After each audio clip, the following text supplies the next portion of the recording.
সেনাবলী, উপস্থিত মহানগর বিএনপির সদস্য সচিব, সবার অত্যন্ত প্রিয় মানুষ, ভালো বক্তা, নিঃসন্দেহে ভালো সংগঠক, ত্রিপুরা সহ জেলা, থানা, ইউনিয়ন এবং ওয়ার্ড পর্যায়ে বিএনপি এবং বিভিন্ন স্তরের নেতৃবৃন্দ, আসসালামু আলাইকুম। আমার বক্তব্যের প্রথমেই আপনারা জানেন, আমরাও জানি,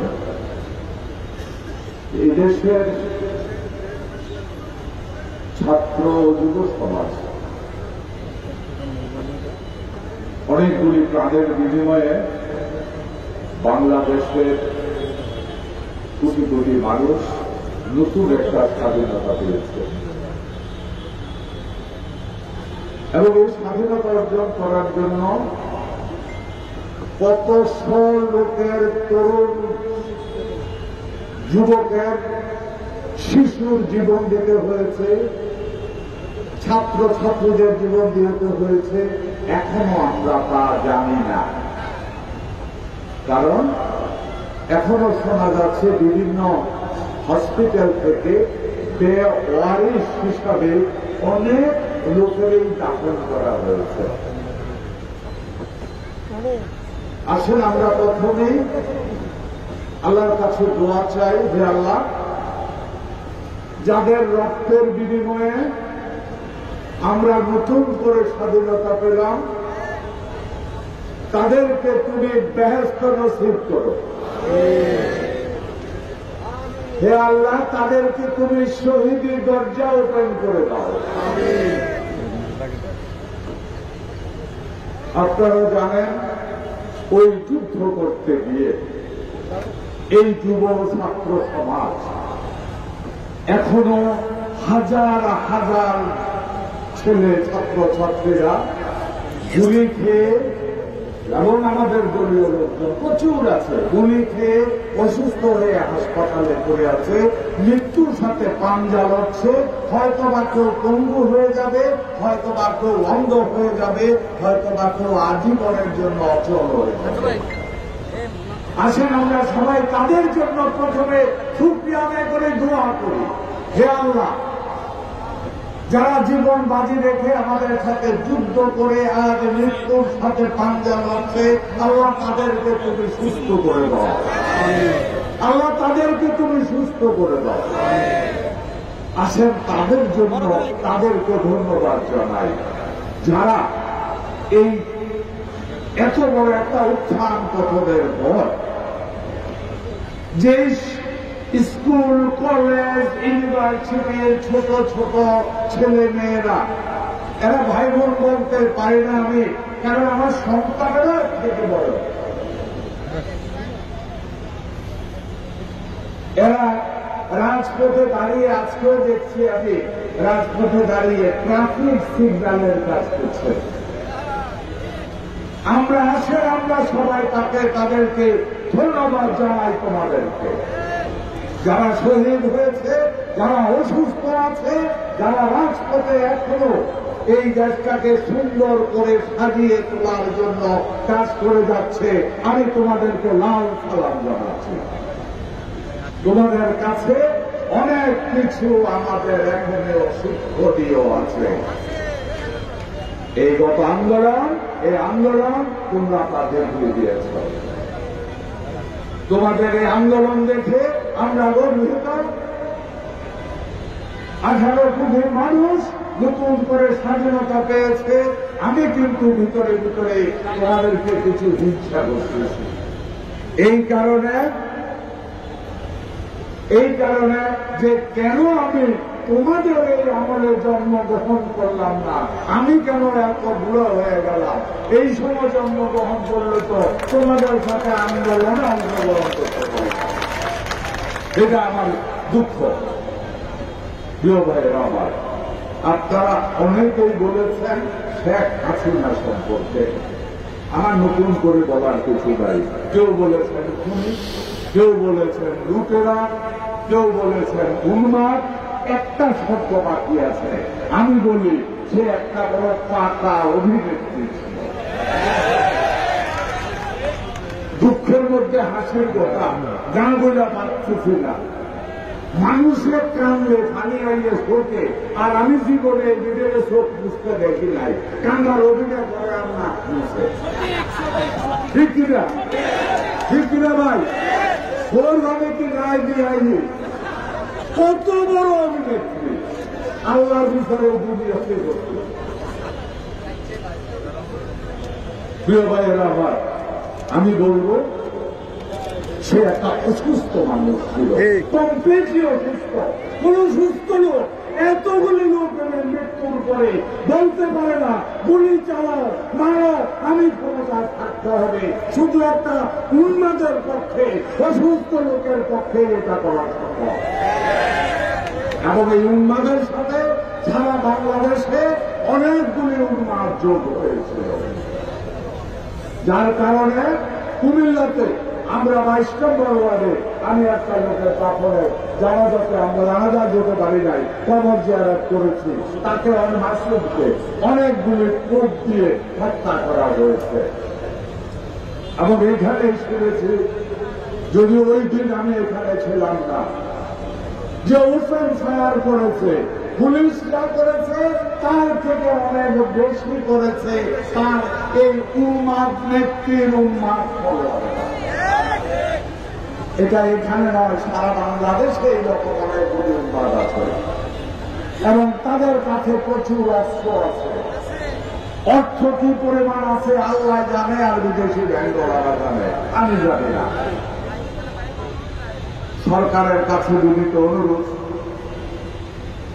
এই মুহূর্তে 18 কোটি মানুষের প্রথম এবং প্রধান দাবি, এই অস্ত্রবাজ, এই লুটেরাদের কাছ থেকে এই অবৈধ অস্ত্রগুলি যদি উদ্ধার করা না হয়, এরা উন্মাদ, এরা পাগল, এরা অর্থনীতি, এদের বিবেক বুদ্ধিহীন। এরা যে কোনো সময় বাংলাদেশের এত শত শত ছেলে মেয়েদের রক্তের বিনিময়ে পাওয়া দ্বিতীয় স্বাধীনতাকে আবার ধ্বংস করার ষড়যন্ত্র করতে পারে।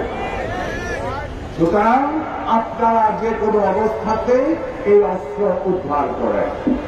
এই মুহূর্তে আসেন 18 কোটি লোকের প্রধান দাবি কি?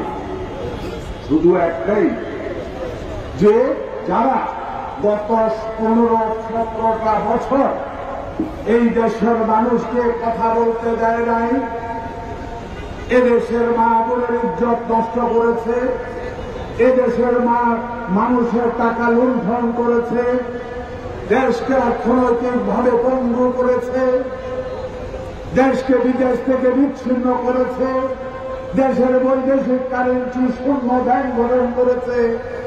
18 কোটি মানুষের একমাত্র দাবি, এর সাথে যে জড়িত সেই প্রধানমন্ত্রী শেখ হাসিনা থেকে তার সমস্ত উন্মাদ ফলোয়ারদের বিচার চায়। সবাই এখন একটাই দাবি, বিচার চায়। আমি গত 2 দিন আগে আমি দেখলাম, আজকে 2 দিন আগে আজকে তো দেখলাম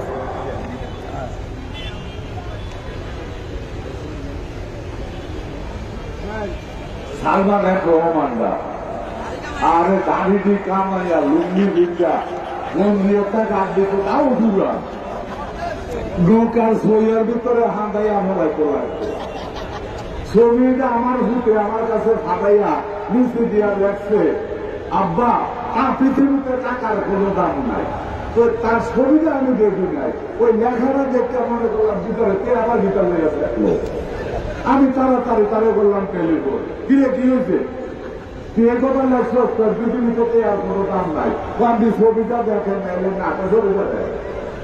তো ছবি দেখার পর হাসতে হাসতে বললাম যে ঠিক লেগছ বাবা, এত ব্যাংক লুট করলো বাংলাদেশের সমস্ত ব্যাংক লুটের 2জন লোক, এক সালমান রহমান, মানুষের দরবেশ বাবা, পুরো আউলিয়া বাপের বয়ে পায়। পাবলিকের রাতে যদি ধরা থাকতো তো এই দরবেশ কি আউলিয়া হয়ে গেল। হ্যাঁ, আরেকটা হলো এজলন রূপ ভাগ্য গেছে দেশের থেকে। আমরা এই সরকারের কাছে একটি অনুরোধ, যারা 18 কোটি মানুষের অর্থ লুট করেছে, এদেশের মানুষকে পঙ্গু করে দিয়েছে, হাজার হাজার লোকের জেলে হত্যা করেছে, এরা দেশের দুদিন যে প্রান্তে থাকুক, এদেরকে নিয়ে এসে বিচার করতে হবে। এই তো আমাদের দাবি। এই উন্মাদ যেখানে থাকে যাবে। আসেন ভাইয়েরা আমার, আমরা তো শুধু দাবি করলাম, আমাদের তো কিছু কর্তব্য আছে। এই মাসুম বাচ্চারা জীবন উৎসর্গ করলো, আমরাও ছাত্র ছিলাম, আমি ছিলাম না, আমার ছেলে ছিল, আমার ভূতের ঘরের নাতিটাও ছিল, ঠিক আছে। তো তারা এত কিছু করলো, এরপরে এখন পর্যন্ত তারা রাজপথে দাঁড়াইয়া ট্রাফিকের কাজ করে। আমার গাড়ি আসার পথে দাঁড় করাইয়া বলে যে পিছন ডালাটা খোলেন, আমার ছেলে আমি বললাম যে দেখো না, আমি শুধু তাকে দেখলাম আমার হানির নামে। হ্যাঁ, বলে ঠিক আছে আঙ্কেল যান, আসসালামু আলাইকুম। আমাদের কিছু দায়িত্ব আছে না? আছে। আমরা সব তাদের দোষ দিয়েছি। মনে রাখবেন, শেখ হাসিনা চলে গেছে, প্রত্যেকটা এলাকার তার দোষর যারা আছে, কেউ গাঁদাটা দিয়েছে, কেউ পালিয়ে গেছে, কিন্তু তাদের সমস্ত প্রেতাত্মা এখনো যায় নাই, তারা এখনো আছে প্রতিটা এলাকায়। তারা চাইব আপনাকে আমাকেও বিতর্কিত করার জন্য। তারা বলবে বাইরে এই স্ট্যান্ডটা তো আমি খাইতাম, এই বাস স্ট্যান্ড আমি খাইতাম, এই লাইনের পুরানের সাদা দিয়ে আমি উঠেতাম। হ্যাঁ, তো আমি তো রহন আশ্রয়ে আছি, তুই আমার আশ্রয় দে, আমি তুই সাদা উঠা। ধরেন চেয়ারম্যান স্পষ্ট ভাবে বলেছে, খবরদার একটা কোন অবস্থাতে এই ধরনের কোন ফান্ডে পা দেওয়া যাবে না। যদি কেউ এই ধরনের ফান্ডে পা দেয়, তাহলে অবশ্যই তাদের বিচার করতে হবে, দল থেকে তাদেরকে বহিষ্কার করতে হবে। নতুন কেউ আসলে আপনারা বসেন, প্লিজ। আমার মনে হয় না নতুন কোনো কিছু নাচানাচি হচ্ছে এখানে। প্রিয় ভাইয়েরা আমার, আমরা এখানে যারা আছি আজকে স্টেজের বক্তা থেকে শুরু করে সামনে শ্রোতা আর এখানে বসে যারা আমার বক্তব্য শুনছেন, সবার কাছে একটাই বিনীত অনুরোধ, এই দেশটাকে সুন্দর করে ধরার দায়িত্ব আমরা সবাই। সুতরাং যে কোনো অবস্থাতে যে কোনো ধরনের চাঁদাবাজি, রাহাজানি, ভূমি দখল এগুলি থেকে আমাদের যেন কেউ করতে না পারে ওইদিকে খেয়াল করতে হবে এবং এই ধরনের কর্ম থেকে বিরত থাকতে হবে, অন্যরা যেন করতে না পারে এটার দিকেও খেয়াল রাখতে হবে। প্রিয় ভাইরা আমার, এই দেশটা ধরার দায়িত্ব আমাদের সবাই। আসেন, আমি আবারও যা রক্তের বিনিময়ে, বিশেষ করে আবু সাঈদের রক্ত এবং মুগ্ধের যে দুটা শহীদ, এটা হাজার বছর ধরে বাঙালির ইতিহাস যে কদিন বেঁচে থাকবে, বাঙালির ইতিহাস যে কদিন থাকবে, সে কদিন তাদেরকে স্মরণ করবে, তাদেরকে লাল সালাম জানাবে, অন্তরের অন্তঃস্থল থেকে শ্রদ্ধা জানাবে। কারণ তারাও সেদিন বুক পেতে দিয়েছিল বলে দেশ আমার নতুন করে স্বাধীন হয়েছে। আমরা প্রত্যেকে নাগরিকের প্রথম এবং প্রধান দায়িত্ব এই স্বাধীনতাকে রক্ষা করা। যে ধরনের অন্যায় ওই সরকার করেছে, এই ধরনের অন্যায় আমরা কেউ যেন না করি। যদি করে লোভে পড়ে অথবা কোন প্রলোভনে দলের চেয়ারম্যানের পক্ষ থেকে স্পষ্টভাবে নির্দেশনা দেওয়া আছে, আমরা সব এলাকাতে আমরা তাদেরকে বয়কট করব, প্রয়োজনে দল থেকে বহিষ্কার করে দেওয়া।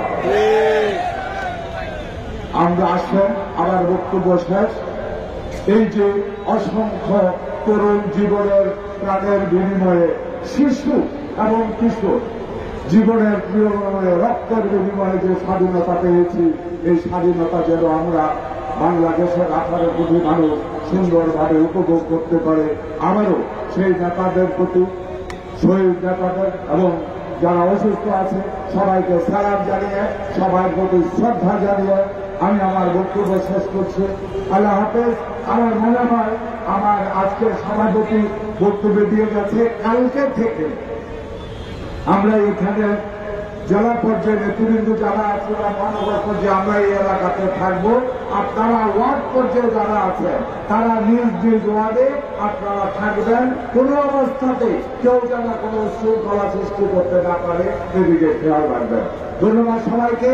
বাংলাদেশ জিন্দাবাদ, বাংলাদেশ জাতীয়তাবাদী দল।